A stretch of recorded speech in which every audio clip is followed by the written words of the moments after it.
한 그리스도인이 무엇을 열망하고 있고 또 무엇을 염려하는지를 알려면 그 사람이 어떠한 기도를 하고 있는가를 보는 것이 가장 알기 쉬운 방법일 것입니다.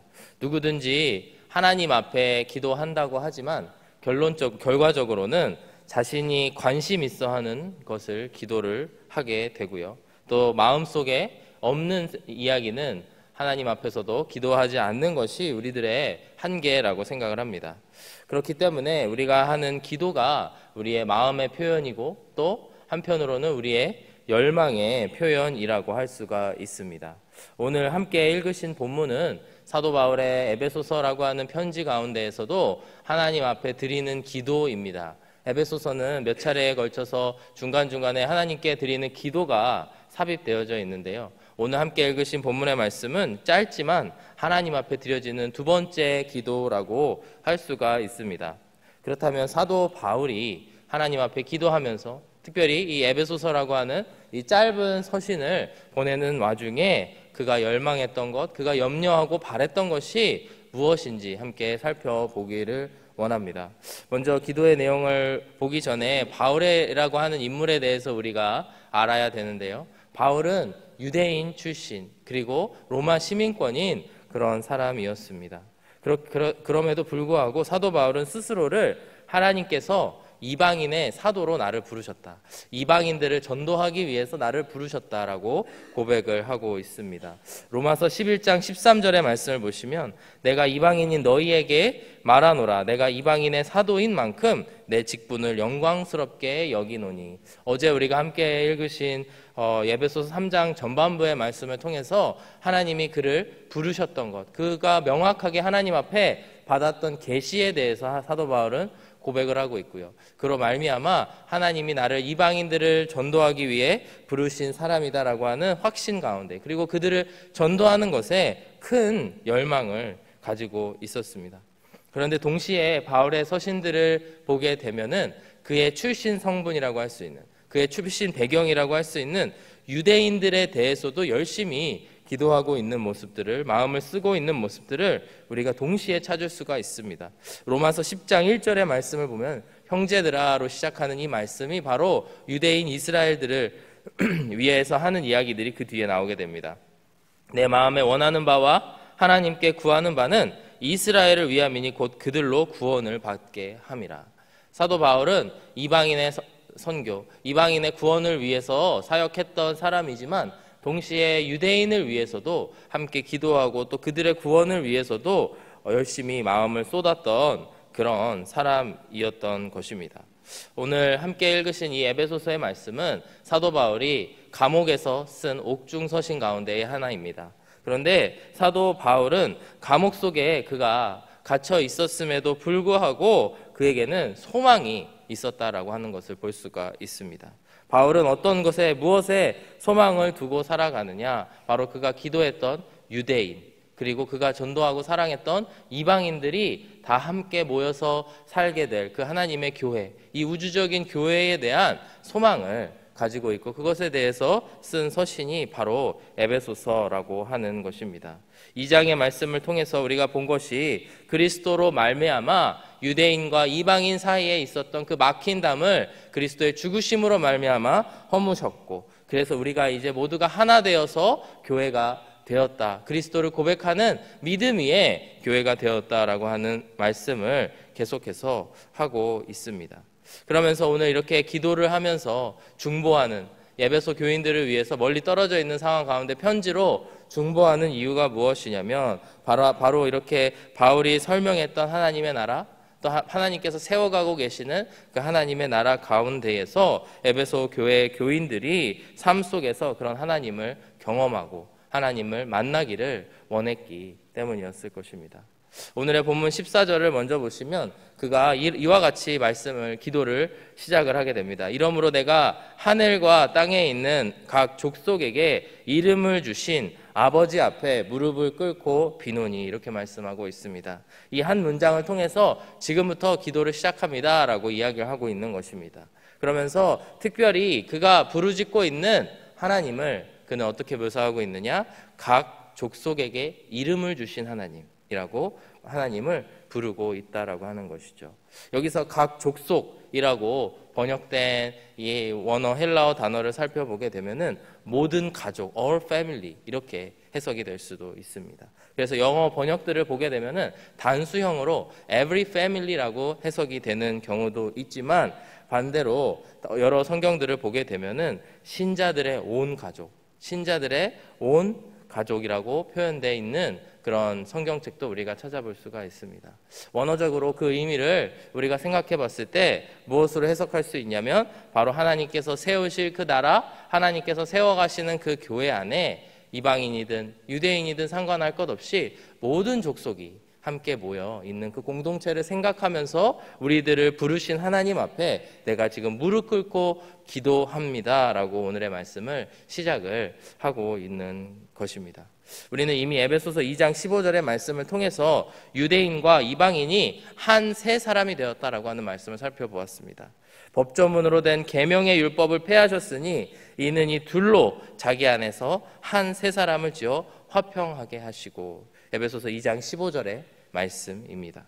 이와 같이 이 한 세 사람을 만드신 하나님께서 우리 가운데에 어떻게 역사하실 것인지, 또 우리가 무엇을 놓고 기도하고 간구해야 되는지에 대해서 오늘 함께 묵상하시고 살펴보면서 한번 우리의 삶을 돌아보는 시간이 되었으면 좋겠습니다. 그리고 우리가 마땅히 기도해야 할 것이 무엇인지를 함께 기억하는 그런 시간이 되기를 원합니다.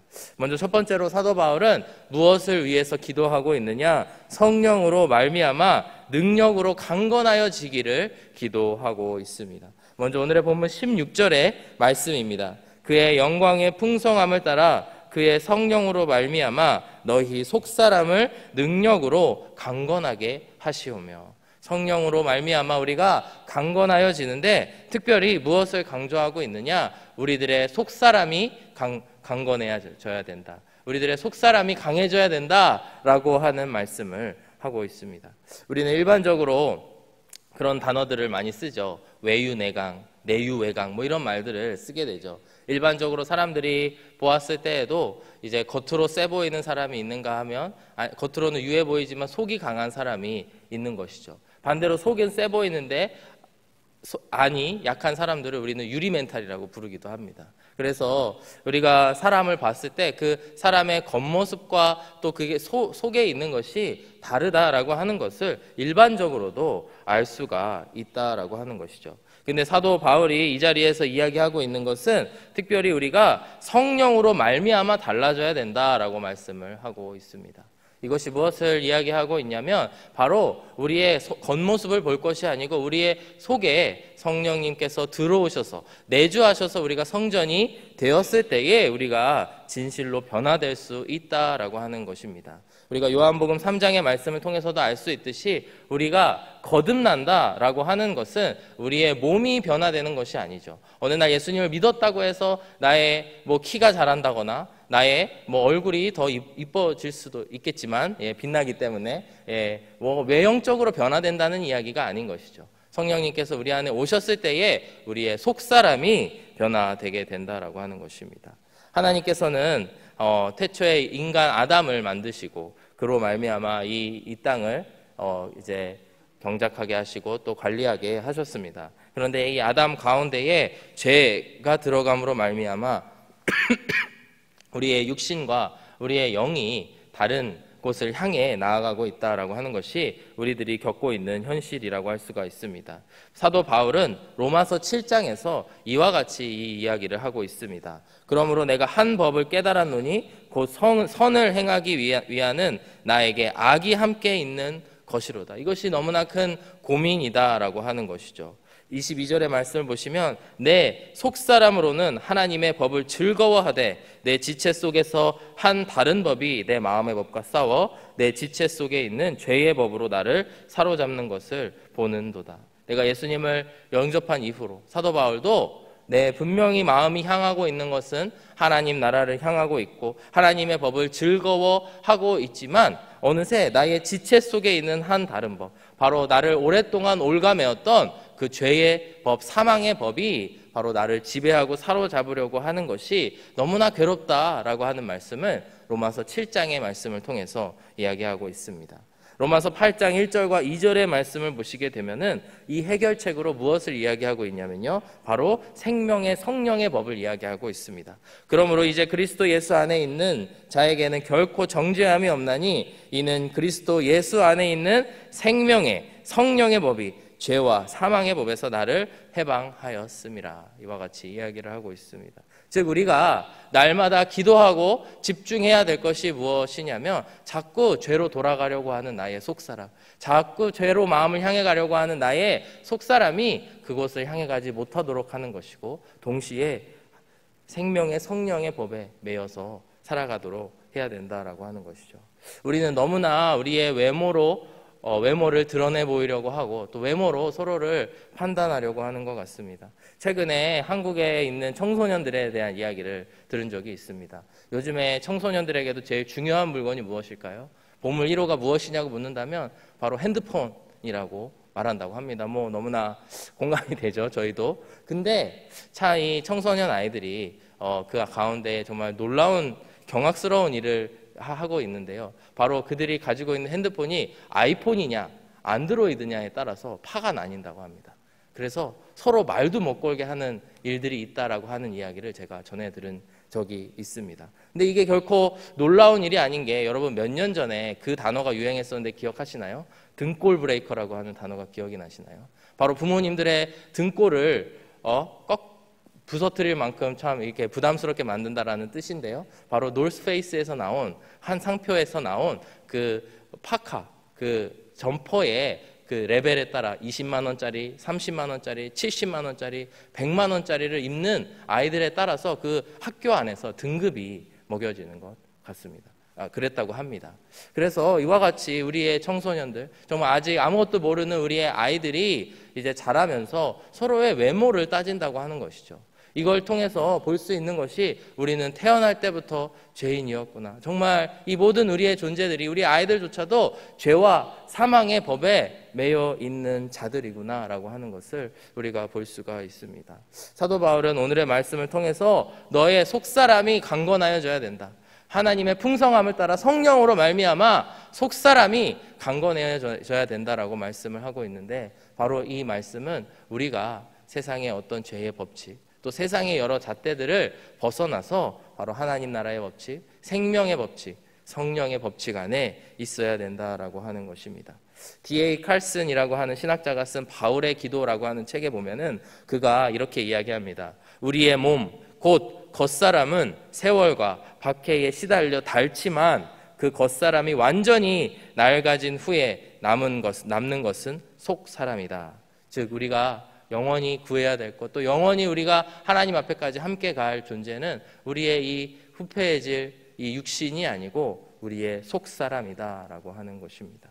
그러면서 D.A. 칼슨은 같은 책에서 뭐라고 해야 되냐면, 속사람이 강건하여지기 위해서는 우리가 거룩해지려고 능력을 구해야 되고, 말과 생각과 행동으로 그리스도께 철저하게 그리스도를 기쁘게 하시기 위해서 능력을 구해야 되고, 또 날마다 하나님 앞에 정직하게 서기 위해, 감사하기 위해, 겸손해지기 위해, 분별하는 능력을 갖기 위해서 기도해야 된다라고 하는 것입니다.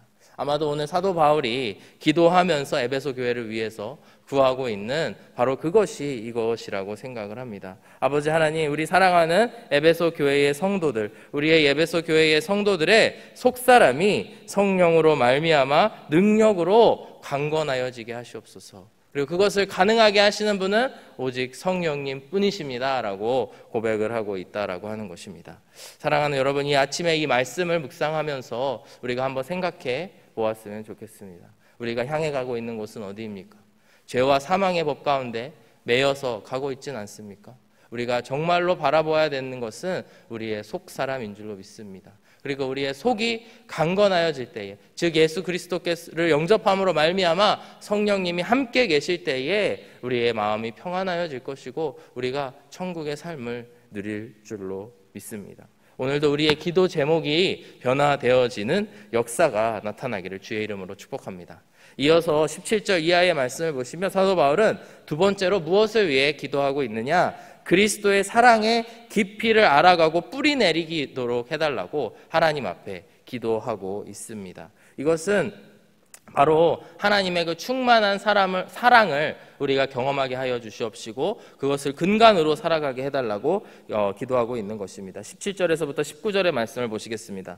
믿음으로 말미암아 그리스도께서 너희 마음에 계시게 하시옵고 너희가 사랑 가운데서 뿌리가 박히고 터가 굳어져서 능히 모든 성도와 함께 지식에 넘치는 그리스도의 사랑을 알고 그 너비와 길이와 깊이와 높이와 깊이가 어떠함을 깨달아 하나님의 모든 충만하신 것을 너희에게 충만하게 하시기를 구하노라. 이렇게 기도를 하고 있습니다. 바울이 이야기하고 있는 기도의 기초, 그리고 우리가 살아가는 우리의 삶의 기초가 바로 하나님을 사랑하는 일이다라고 말씀을 하고 있는 것입니다. 17절 후반부의 말씀을 보시면은 그가 참 여러 비유를 통해서 이 사랑을 배워가야 되고 알아가야 되는 거에 대해서 강조하고 있는데요. 특별히 그는 뿌리를 가진 식물에 비유하고 있고요. 또 터가 단단한 건물에 비유를 하고 있습니다.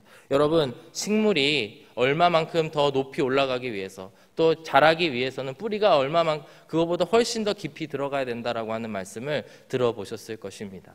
그리고 건물을 지을 때에 건물을 높이 쌓는 것보다 중요한 것이 그 파운데이션, 그 기초를 얼마나 단단하게 세우느냐가 그 건물이 얼마나 오래 갈 수 있는지를 가늠한다라고 하는 말씀을 들어보셨을 것입니다. 바로 우리가 그리스도인으로서 살아가면서 우리의 삶의 기초가 되는 것, 가장 베이스가 되는 것이 무엇이냐면 그리스도의 사랑을 알고 그리스도의 사랑 안에 뿌리 내리는 것이다 라고 말씀을 하고 있는 것입니다. 존 스토트 목사님은 바로 이 구절에 대해서 이렇게 이야기합니다. 이 두 경우 모두 뿌리를 깊이 내리는 것과 우리의 초석을 다지는 이 모두 우리가 보이지 않지만 보이지 않는 그곳에 안정을 두고 있는 우리의 무게중심을 두고 있는 것이다 라고 말씀을 하고 있는 것입니다. 여러분, 우리가 서로 사랑하는 게 눈에 보입니까? 때로는 눈에 보이기도 하죠. 웃는 얼굴과 또 작은 선물과 여러 가지 사랑의 표현들을 우리가 할 수도 있습니다. 그런데 근본적으로 사랑이라고 하는 것은 눈에 보이는 것이 아니라는 것이죠. 그 눈에 보이지는 않지만 그것이 무가치한 것이 아니고 눈에 보이지는 않지만 그것이 우리의 가장 중요한 초석이 된다. 우리들의 신앙의 초석이 된다라고 말씀을 하고 있습니다. 오늘 에베소 교회를 위해서 사도 바울은 기도를 하고 있는데요. 요한계시록 2장의 말씀을 보시면 이제 사도 요한이 이제 이 바울의 시대보다 이제 짧게는 1-20년, 길게는 2-30년 후에 이 교회에게 또 편지를 쓰게 됩니다. 그러면서 여러 가지 에베소 교회가 잘하고 있는 것들에 대해서 칭찬을 하지만 동시에 바울이 한 가지 책망하는 것을 우리가 발견할 수가 있는데 요한계시록 2장 4절의 말씀입니다. 그러나 너를 책망할 것이 있나니 너의 처음 사랑을 버렸느니라. 이 말씀이 바로 우리가 보고 있는 이 에베소 교회를 향해 사도 요한이 쓴 글이다라고 하는 것이죠.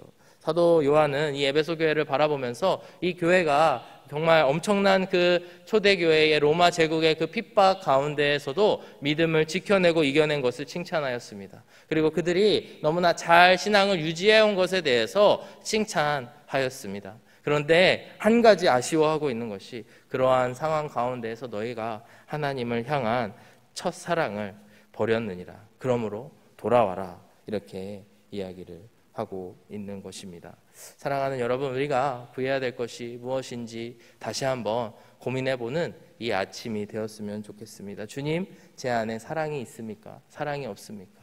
그것을 날마다 되뇌이시면서 주님 앞에 구하면서 나아가시는 저와 여러분들이 되기를 원합니다. 에베소 교회가 정말 이 사랑 위에 세워진 이 교회가 너무나 그 어려운 역경들을 잘 이겨냈지만 우리도 에베소 교회처럼 10년, 20년, 30년 세월이 지나고 신앙생활이 길어지게 되면은 어느새 우리의 사랑을 잃어버릴 수 있다라고 하는 것입니다.